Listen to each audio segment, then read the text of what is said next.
So here's the fundamental question. How should you spend the 8,760 hours of this year so that you finish the year the happiest and healthiest you can possibly be? Well, when you add up the 2,800-ish hours of sleep a year that we need, around 7.5 hours a night to finish the year healthy, and then also think we need around 100 days a year of complete downtime to spend with family, to relax, to recuperate, or to go on holiday. That's around 1 hour a day, 1 day every weekend, and then around 25 extra days on top of that, which totals 1,600 hours. Add to that another 1.5 hours a day for just eating, cooking, and cleaning up after yourself. That's 600 hours a year. We then actually have around 3,760 hours of waking, non-downtime, non-eating hours to play with. And while that probably feels like a lot of hours, actually when you distill it down to 1% of our year is 38 hours-ish, which means that every 2.5 days, 1% of our year is gone. It really puts in perspective for me the importance of seeing each day and each activity that we complete as actually having a tangible impact on where we end up at the end of this year. Put simply, I like to think of it as though I have 100 building blocks. Each 2.5 days, each 1% of my life is this sort of building block, and I only get 100 building blocks this year to put towards building where I'm going to end up at the end of this year. Each one of those building blocks does actually matter. Just over a year ago now, Oliver Burkeman released his book 4,000 Weeks, being the rough number of weeks that there are in the average human life in the Western world. And while I didn't actually love this book, I do think that this mathematical exercise of reducing our lives to numbers, to weeks, to days, to hours is helpful only insofar as it really focuses our mind on the finitude of our existence and of the importance of actually using our time to do things that move us towards where we see ourselves in 3, 5, 10 years' time. So returning to the question, how should you spend the now 3,760 hours that you have this year to finish the year happy and healthy? For me, I find it easiest to kind of forensically break down my life into each of the component parts that together basically form my entire existence. So for me, that's 1, my career as a lawyer, 2, my YouTube channel, 3, Menos, my business, 4, my personal life, everything outside of those things, and 5, I'm going to add this year health. Now, these categories will obviously be different for you, but I recommend that you choose kind of 4, 5, 6 categories, each of them pretty important components of your life. And it could be that, for example, learning a language like Mandarin is particularly important to you this year, so you want to make that an entire category and set goals within that. Or it could be that you want to learn a bunch of different things like pottery and Mandarin and to code in Python. You're going to do all of them a little bit less, so make learning one of your categories. And I then, as I'm about to do, set goals that stretch me in that direction. So before I run you through my goals and failures from last year and also set my new goals for this year, there are 3 key rules that govern how I set my goals. First up, the ultimate goal here is to be highly conscious of what you're focused on. The most successful and happiest people I know are highly focused on what they want to achieve and how they are going to achieve it. They don't spend their days at work doing whatever comes to them. They seek out the kind of work they want to do. So we're trying to set a small number of goals for ourselves in each of the different aspects of our life, so that when we're eating food, when we're going to the gym, when we're at work, when we're sat at home with nothing to do, we can think, what are my goals for this year? What am I focused on? What am I doing? Am I moving myself towards achieving those goals? It brings a state of focus and consciousness to everything we do. Second rule is to stretch yourself. I've spoken about this at length previously in other goals videos, but essentially I am not a believer in setting smart goals in the sense that they should be attainable, the A. I instead believe that we should set highly ambitious goals that push ourselves. We should realize that it's entirely possible, as you're about to see, that we do not reach the goals that we have set for ourselves, but in setting hugely ambitious goals, by just trying to strive towards reaching them, we will push ourselves harder than we otherwise would. Third and final rule is to rethink your goals regularly. Examine whether your goals are still fit for purpose in 3, 6, 9, and 12 months' time, because fundamentally a goal is kind of like a prediction of what you want to spend your time doing, the focus that you think will move you towards being happy and healthy, but that may be wrong. And as shown by the absolute legend Adam Grant in his book Think Again, election forecasters and many other forecasters who rethink their predictions twice as often as other forecasters generally have by far the most successful predictions and forecasts. All that to say that the more we rethink our goals and the more we kind of consider, is that prediction, that forecast, that anticipation of what will make me happy and healthy correct, the more likely we are to succeed and create goals that really push us in the direction that we want to move in. So before we dive into my goals for this year, I want to tell you about a really amazing habit that I built and one of Beth's goals for 2023, which is to speak regularly to a therapist using BetterHelp, today's sponsor.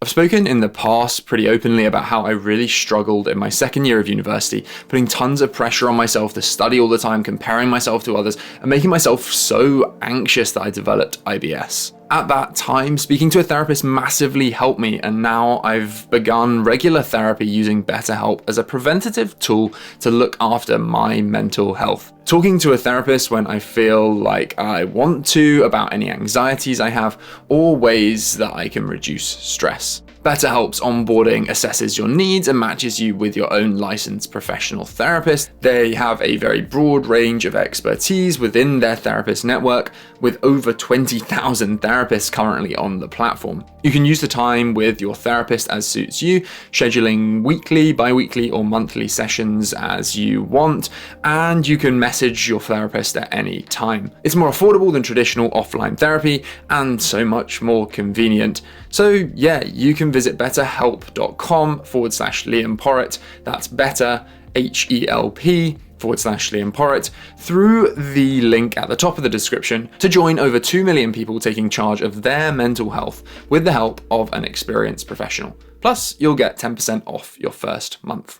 Okay, so now let's run through my goals from last year and for this year. So starting off with my career as a lawyer. Last year, I set the goal simply of doing a great job as a trainee lawyer, which I am happy to say I think I did a pretty good job of. I obviously went to Paris for a lot of last year. I did a good job there. I know the team was really happy with me. And ultimately, when it came to qualification, I had amazing options to qualify into one of each of the different teams that I worked in.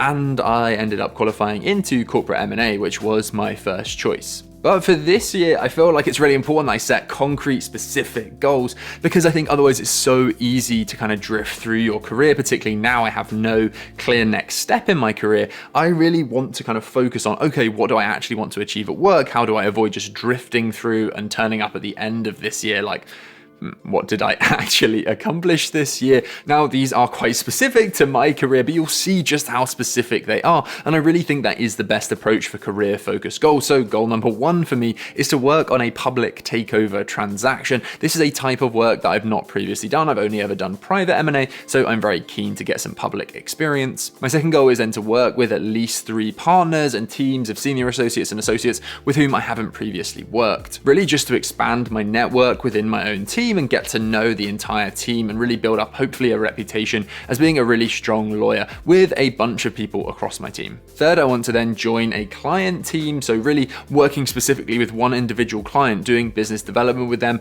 really getting to make some contacts within my career because I haven't really started to do that yet. And goal number 4 is to regularly take part in pro bono mentoring. I mentored someone last year, absolutely loved it. So I'm really keen to have at least 2 mentees and mentor each of them once a month for the whole of this year. Okay, next up we have YouTube. So last year I set the goal of reaching 250,000 subscribers. I am, as of today, 31st of December 2022, at 180,000 subscribers. So I was kind of way off. I actually hit 70-ish thousand new subscribers this year. So I was halfway towards that goal. Now, I think, to be honest with you, that's partly because I'm not sure subscribers was the best number to use, as you'll see with my new goals for this year. But overall, I am happy with how the channel has grown this year. Second goal was to have a video that hit 1 million views. We have now had a video that's actually nearing 2 million views, Why Your Life Is So Boring. And I also have another video that's very close to 1 million views. So whoop whoop on that front. And finally, I had to regularly post to Instagram and TikTok. I did manage to get into a habit of doing that for around 2 months and have now fallen off that habit. So this is again something I'm going to look to work on this year, again with a slightly different goal. So yeah, my YouTube goals for this year, I've rethought, as per my third rule earlier, what I think success actually looks like on YouTube. YouTube. And that means that goal number 1 is now this year to double my watch time from this year. In 2022, I've hit a watch time of 382,000 hours, which is up 65% against last year. And I would love, absolutely love, like it's a crazy ambitious goal. It may not happen, but I'm going to set it to double that figure to 764,000 hours this year. PS, mental maths right there. Who says lawyers can't do maths? Yeah, this basically means I need to create more viral videos that get long-term viewership, like my Why Your Life Is So Boring video. And I'm gonna achieve that, I think, really by focusing, yes, on video quality, which I'm really happy with at the moment, and also on click-through rate. The quality of the thumbnail and title is so fundamental on YouTube, so that's gonna be a huge focus for 2023. My second goal is then to add a personal assistant / writer to my team. And I found that I really don't have time to regularly post on TikTok, on Instagram and YouTube Shorts, although my editors are actually creating those pieces of content. And so I think I need to find someone who can help me with that and also help with video creation on YouTube as a writer. So by the end of 2023, I want to have a really strong working relationship with 1 or 2 people who can post content for me, act as a personal assistant, and also write content for YouTube. So if you are interested in writing content for me, do feel free to put together a video idea. I'm looking for a title, I'm looking for a hook at the start, I'm looking for what the problem we're trying to solve is, I'm looking for the content of the solutions that I would present like I am right now, and I'm looking for call to actions or summaries at the end of the video. I really want high quality input, so if you are interested in becoming my writer, do send an email to me, hello@liamporritt.com. And goal number 3 is to do 3 collaboration videos in 2023. A great way to grow my channel, not something I've really ever done before, so I'm gonna stretch myself to try and spend a couple of weekends this year doing collabs. Okay, so Menos, I set the first goal of selling 3,000 backpacks this year, which has turned out to be completely unreasonable. Like, we were never gonna get anywhere near that. I think I basically set that goal on the basis that Beth and I might be able to find a reliable kind of like paid advertising means of selling the backpacks profitably. That has not happened, and so we've sold around 400, just under 400 this year, and I'm super happy with that. We've put almost no ad money behind the product because we haven't yet found an ad strategy that works for us. So an average of 2 or 3 backpacks a day with incredible feedback throughout the last 7 months is awesome. So qualitatively, Beth and I are insanely happy with how Menos is going. Feedback awesome, product great. We both love our own backpacks and think everyone that uses them will love one. So yeah, go and check them out if you want to help us move towards our 2023 goal, which I'll talk about in just a sec. Other 2 goals were 1, to release a new backpack color. That is going to happen in 2023, but didn't happen in 2022. And the third goal was to come up with a third product, which I scrapped halfway through this year, and I think is actually going to be scrapped pretty much for the whole of 2023. And instead, goal number 1 for Menos this year is going to be sell 1,500 backpacks, which I think is hopefully more reasonable. I don't know, we'll have a go. We're definitely going to get it on Amazon fairly soon, which hopefully will drive significant increase in sales and ability to market in a way we haven't before, but we shall see. Second is to get 50 5-star reviews across both our own website and Amazon, basically trying to capture all of the positive feedback we've had individually from customers and make that available online for people to see just how good the bags are. And the third goal is, hopefully more realistically, to finish sampling a brand new product by the end of 2023. So that is then available to release some point next year. Okay, then personal life. I have 4 goals in my personal life for this year. Number 1 is to plan a wedding. For those of you who have indeed been living under a rock, Beth and I got engaged, whoop whoop, but that does bring quite a lot of stress in terms of actually having to plan a wedding, and I hadn't really thought about that before getting engaged. Second goal is to make a real estate investment. I am very keen to start building up stronger, purely passive income streams, and real estate seems to me like a pretty good option, although it kind of depends how I see house prices moving through 2023. So we'll just kind of have to wait to see, but I think there will be an opportunity to make some investment there, and I'm hoping to get on the property ladder by the end of this year. Goal number 3 is then really a reflection on one of my highlights from last year, which was travel, the ability to go traveling with Beth, to go and watch some of our best friends get married in the US, going skiing with friends, the ability to do these things after years of pandemic and being stuck in one place and not being able to to go and see people,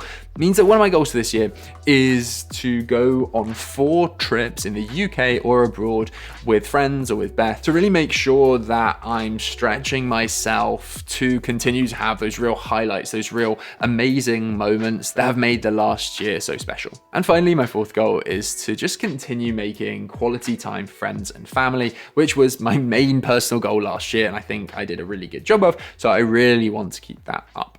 And then 5th and finally, my health. So this is a new category I've set myself this year. Last year, I ran through the habits that I was setting for myself in the Done app. I am still using the Done app, but I've really simplified it in terms of habits to basically just going on a walk or a run twice a week, going to the gym 3 times a week, not eating takeout or eating at the office like Deliveroo more than 3 times a week, and standing at my desk for at least an hour every day. And I have done a really good job of keeping up those habits. So this year, I wanted to set myself like some concrete health goals. Number 1 being to bench 80 kgs by the end of the year. Just feel like that's about my weight, and it's kind of like a cool thing to be able to, bench press yourself. It's not a crazy weight at all, like it is very doable for me, but I just want to kind of set myself some goal, some achievement that I can say, actually, yeah, I am doing that in 6 months' time, and that's pretty cool, and I want to then maintain it till the end of the year. Goal number 2 is to be what I consider for myself to be a really healthy weight. So that's between 83 and 87 kgs. And for context, I'm currently 82. So it means putting on a little bit of weight,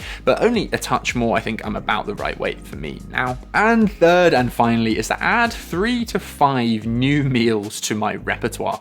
So this is kind of a goal with Beth, is basically that we have like maybe 5 to 7 meals that we cook almost all the time. So having like 3 or 5 new meals for this year that we can chuck in the mix and just make our diet that much more varied and exciting would just be really great. So yeah, those are my goals for this year. I really hope that if you take one thing away from this, it's the importance of thinking of those building blocks that you're building every 2.5 days, thinking of the importance of what you're actually spending your time doing and having a real consciousness of how you're spending your time, and constantly asking yourself every week, every few days, am I moving myself towards where I want to be at the end of this year?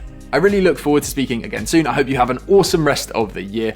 So yeah, ciao for now.